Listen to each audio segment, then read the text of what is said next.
On this episode of Fixing Bugs and Stuff, we're going to finish tearing this puppy down. Okay, so these take a 17mm socket. Take those off first.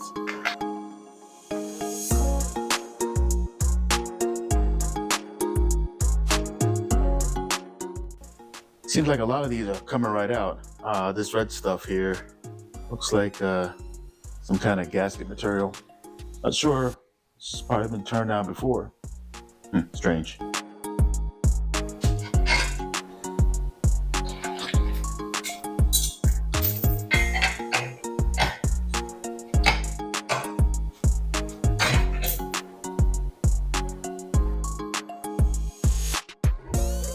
I took all the small 13mm out. I'm going to use a 10mm to get this off. Pry this off. I'm not going to even save this guy. There's nothing to save here, man. Full screen.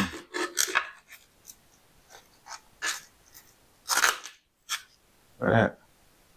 Nasty. Actually, let's get the rear main seal out first. Normally you do it nice, but again, I'm not trying to save this block.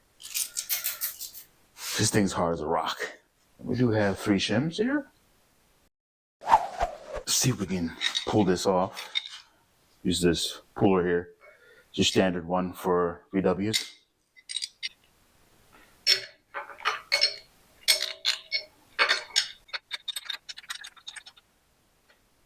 The only thing I don't like about these is that it pulls on this flange here, and it kind of tends, if it's really stuck, it will bend this flange, and then you have a wobbly pulley here.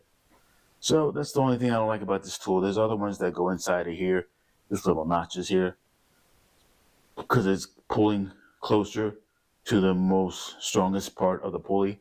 Those are a little better. Takes a 21mm socket. We're gonna try to use this. See what I mean by pulling? You guys can see it here.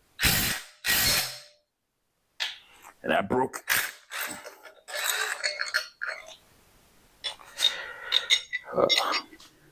Didn't really break it, but it bent it. This should be straight. It bent it pretty good. So I'm not going to use this tool. I'm going to try another tool and see if we can get it off that way. If not, I'm just going to leave it. See if I can take off this oil plate here for the oil pump. The stuff's rusted on there.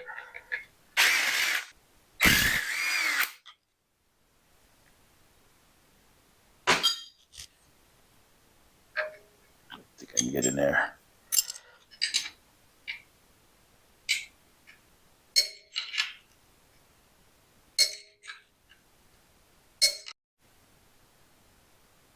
Check this out.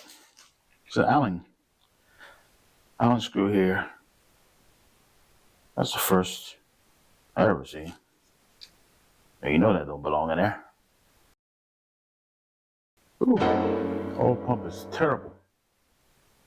Yikes. So to kind of get this a little bit spread apart, you can touch it here a little bit. Don't do it too hard, but just kind of vibrate it.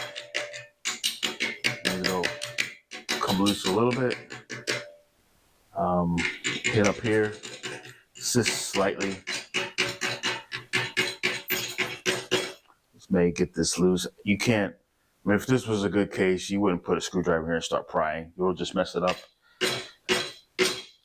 So let's try to do that, see if we can get it out. Okay, spray some PB Blaster on it.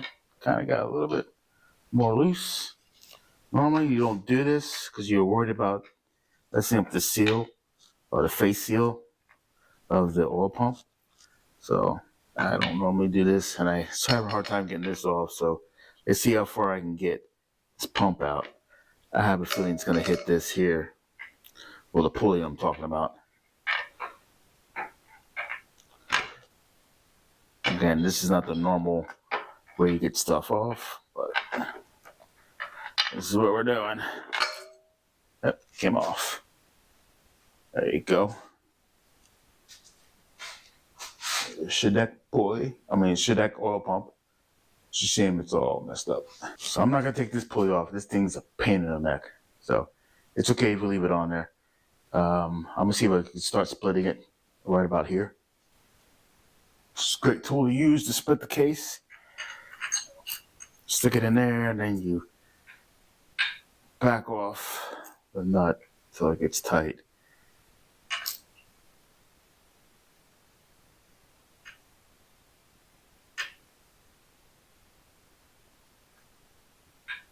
And it takes a 14 millimeter wrench to start turning it.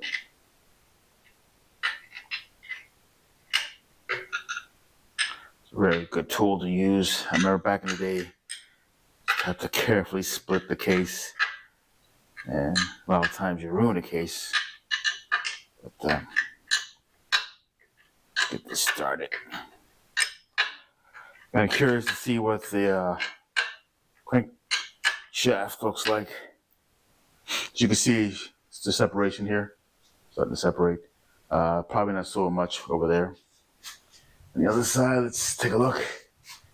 Yeah, right here should be kind of separating. So it's not. So a little tiny trick you can do, you can hammer on this thread here, but use a soft blow hammer. Okay, let's look on the other side here. Let's see. As you can see here, it's starting to separate. Kind of hard to see at this angle. It's starting to separate here, which is great. So this guy is doing his job. Do a little bit at a time, and then you could probably pull like right here. Try not to bend this. Just use your hand. Don't use tools. So I'm not gonna bore you with me splitting this case. You know how it is, but I'll reveal what's inside. You can see how bad this is. There's been something been living in here for a while. Bunch of nesting. So we're gonna vacuum that out and get a closer look.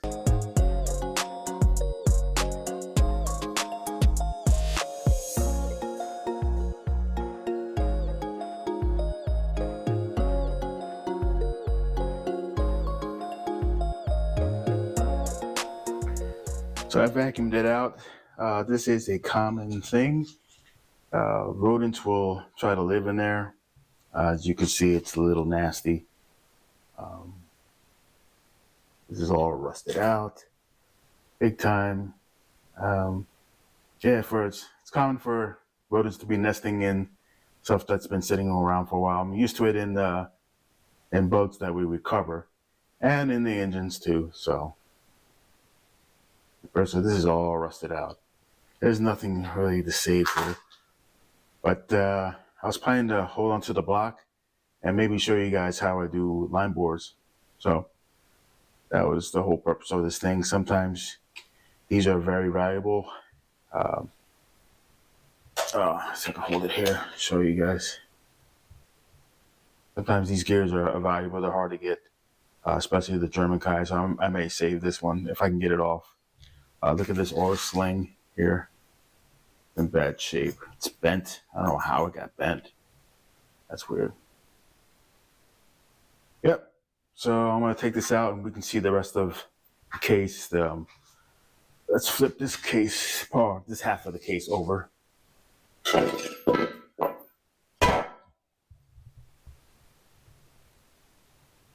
can take a better look. The bearings. Bearings didn't seem that bad. Block is definitely messed up, but that block is definitely messed. Well, this side of the case is messed up, so we'll measure it out. We'll do some fun stuff with it. Okay, so let me pull these guys out. Well, you can see that on the ground there. It looks terrible, terrible. Looking at this other side of the case. I'm going to clean this up and just play with the line bore. That's what I plan to do. Hopefully I can show you a video on that. A lot of times I forget to record when I do a lot of stuff, but that's basically it. This will be the wrap of the ugly engine teardown. Again, you can't leave these outside. If without them being ran. Rust will get in. I can't even take these lifters out. They're rusted in there pretty good. So I'll probably just leave them. Okay, guys, that's basically it. So please subscribe and comment, and thank you for watching.